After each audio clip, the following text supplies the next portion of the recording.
Salut, salut, j'espère que vous allez bien, que vous passez une magnifique journée.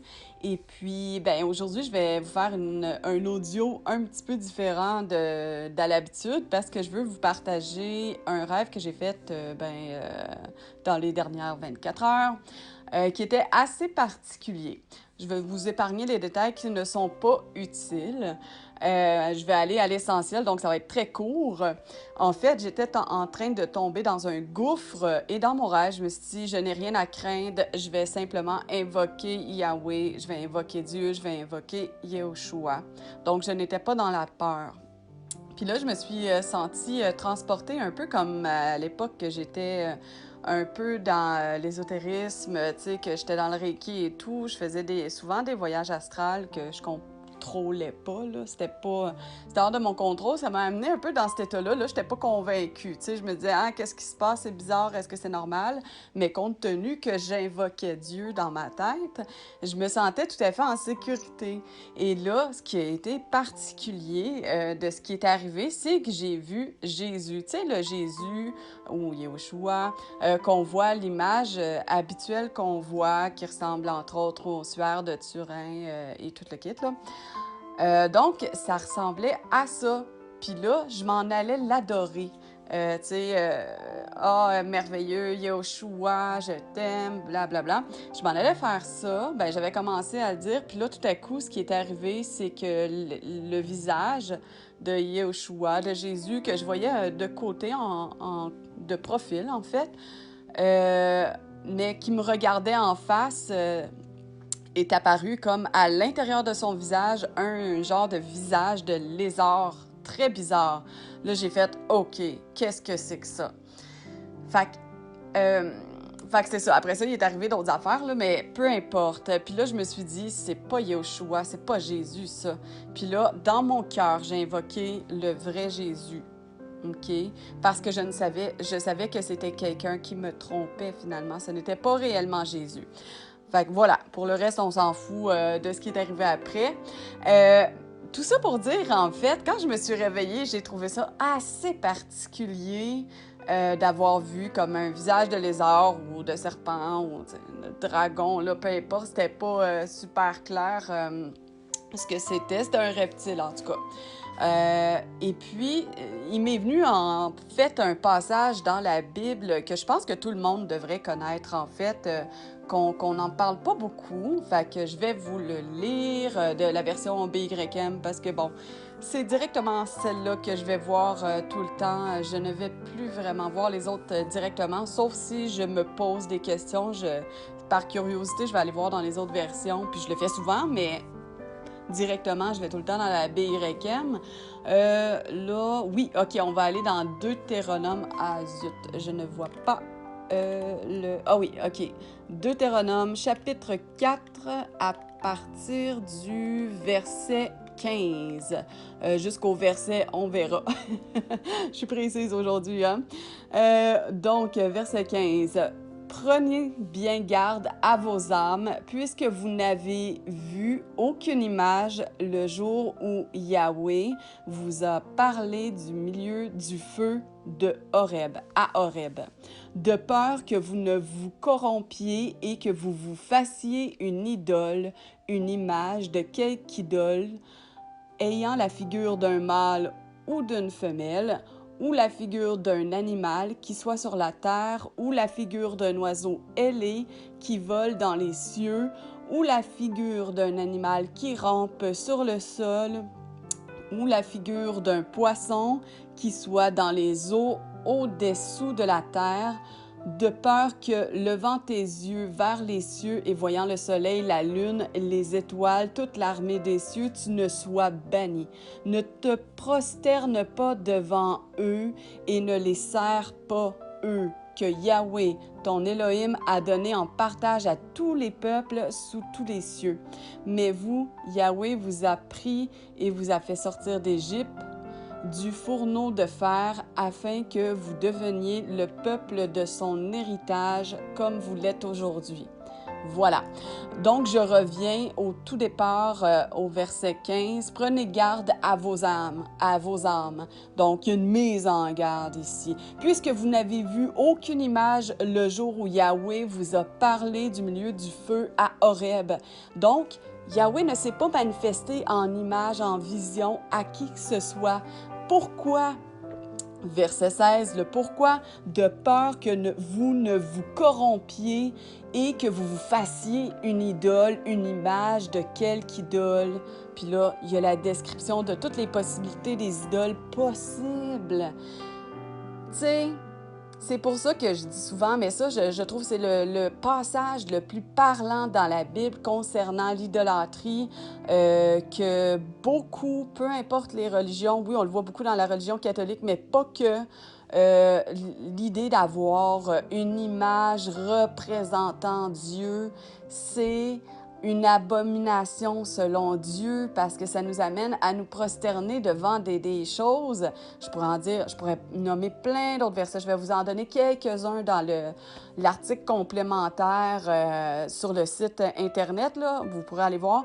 Mais il y en a plein comme quoi que ça dit, entre autres, que ces idoles-là sont muettes, sont aveugles, n'entendent rien de ce qu'on leur raconte.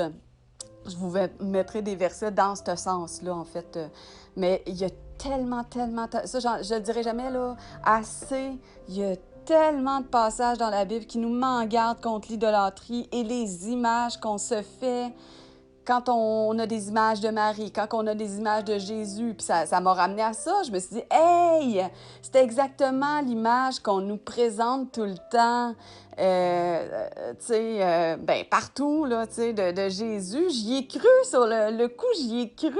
Je me suis fait leurrer l'espace de quelques secondes jusqu'à ce que je vois le vrai visage qu'il y avait à l'intérieur de ce visage-là, qui était le visage de l'ennemi, finalement. Donc, ne vous méprenez pas et honnêtement, là, je vais être raide un peu à matin parce que pour moi, il est le matin, là, pas pour vous si vous l'écoutez quand je vais sortir la vidéo. Mais jetez tout ça à la poubelle, ces cochonneries-là. Je suis désolée, peut-être que pour certains, ça va être un gros blasphème que je viens de faire, mais c'est vraiment une abomination pour le Seigneur. C'est vraiment acheter aux poubelles ces choses-là. Le Seigneur, vous êtes scellés du Saint-Esprit, il est à l'intérieur de vous. Vous n'avez pas besoin d'une représentation matérielle pour être en communication avec Dieu. Si ça vous prend ça, ben malheureusement, vous ne priez pas le bon Dieu. Vous pensez que... Parce qu'on peut penser qu'on prie Jésus, mais est-ce que c'est le vrai Jésus qu'on prie ou c'est pas le vrai Jésus? Est-ce que c'est le vrai Dieu, le seul et l'unique, celui qui a créé le ciel, la terre, la mer? C'est-tu lui ou c'est un Dieu? Puis, tu sais, c'est tellement représentatif. Je reviens encore, tu sais, quand il fait le descriptif, tu sais, il y a tellement de figurations. Évidemment, ayant la figure d'un mâle, ben on voit souvent Jésus, hein? On voit même Dieu qui est représenté dans certaines images catholiques qui ressemble franchement à Zeus. C'est le dieu du tonnerre ou je sais pas trop, Zeus. Non, je pense que c'est Jupiter. Mais en tout cas, Zeus est un dieu tu sais, dans la mythologie grecque qui a rien à voir, mais il ressemble à s'y méprendre. Faites des recherches, vous le verrez. Ou d'une femelle. Marie, hein? La figuration de Marie, on la voit beaucoup. Puis il y a tout, tu sais, dans la Bible, on voit beaucoup que c'est dénoncé, les Astartés, les Ashéras, les Astartés. Peut-être qu'un jour, j'en parlerai en audio ou par écrit. Ou la figure d'un animal qui soit sur la terre, ou la figure d'un oiseau ailé. Hein? Tu sais, on voit souvent la Trinité avec l'histoire de la colombe parce que ça a raconté que le Saint-Esprit est venu sur Jésus. Ça, je mettrai aussi toutes les références, là. Je vais vous mettre ça là, sur la page là, de l'article complémentaire à cet audio-ci. Comme quoi que quand que Jésus s'est fait baptiser, il a reçu le Saint-Esprit qui est allé vers lui comme une colombe. Fait que souvent, la colombe est représentative. Un animal qui rampe sur le sol, ça, j'ai pas vu ça pour Jésus. Là. On a vu beaucoup tout ce qui est la sphère de la santé, que ce soit de la santé plus que j'appellerais conventionnelle, qui est la médecine, que souvent ils disent traditionnelle, là, mais bon, peu importe, là, je suis toute mêlée avec ça. Mettons, comme aller voir le médecin, tout l'aspect scientifique là, représenté par le serpent, mais aussi toutes les sphères plus alternatives ou la santé complémentaire aussi. Ils ont beaucoup le serpent. Si on regarde l'acupuncture, il me semble qu'ils utilisent le serpent, mais ils utilisent le yin et le yang, qui est comme un serpent dans le milieu qui sépare les deux. En tout cas, il y a d'autres aussi qui utilisent le serpent. Mais bon, peu importe, dans la foi chrétienne, je pense qu'on ne voit pas vraiment le serpent autrement que comme un ennemi. Ou la figure d'un poisson. Il me semble que j'ai vu souvent, ben pas souvent, mais quelques fois ça, que les gens portaient un genre de petit poisson comme figuration de la foi chrétienne, qui sont dans les eaux, sous la terre. Oui, le soleil, la lune et les étoiles. Toute l'armée des cieux. L'armée des cieux, c'est les anges, en fait. On voit ça souvent, c'est les anges qui sont soit du côté de Dieu ou soit du côté de l'ennemi. Hein? Chacun ont leurs anges, il faut le savoir. Fait que quand on prie des anges, on prie l'ange de qui, là? Hein? De toute façon, on ne devrait pas prier des anges, le seul, parce que celui qui dispatche, là, c'est Dieu lui-même. Fait que priez Dieu, puis lui vous enverra ses anges à lui, que lui seul sait qui est avec lui, hein? Parce que lui seul sait sonder les cœurs et les reins, autant des humains, mais autant des anges, c'est sûr. Fait que Dieu est parfait, fait qu'il se trompe pas, hein? Fait que voilà,